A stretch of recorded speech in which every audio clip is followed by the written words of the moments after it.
So I leave the museum angry and in tears, and nobody could care less about what I experienced or what I had to say. I think it's time for a story.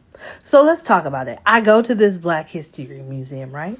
Well, it's actually a Jim Crow museum. And in this Jim Crow museum, this doctor does a brilliant job of walking through the history of Black people in America since our capture and enslavement through modern day society. And it talks about horrific things. I mean, things like us being skinned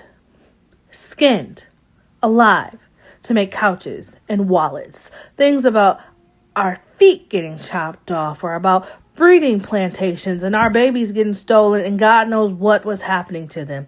And so all of these things are going through my mind, and I'm in utter shock. By the time we get to the end of the museum, your girl is in tears. And in tears for a lot of reasons. I'm in tears because, what? This is what we've experienced. I'm in tears because this man captured it all so that we wouldn't forget. That is important. And I'm in tears because of my ancestors. No weirdo stuff, but the people literally who came before me who made it through so that I could be here. And I want everybody to know and experience this. So I tell them, I call my husband, I call people, and I'm like, hey, you guys need to come see this museum. They're like, no, thank you. No, thank you, ma'am. I don't need that trauma.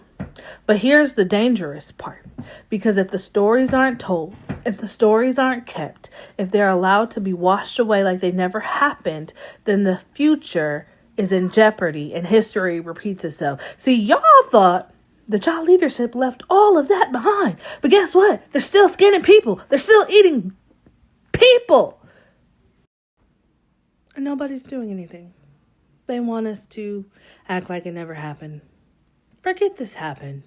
No, there's no billions of dollars in trading people.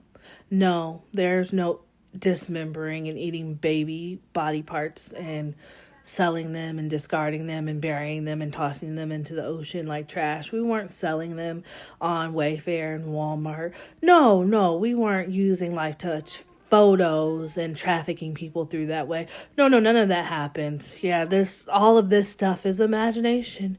And we're going to dedicate our country back to God. Which God do y'all serve? Because I have questions. Not mine.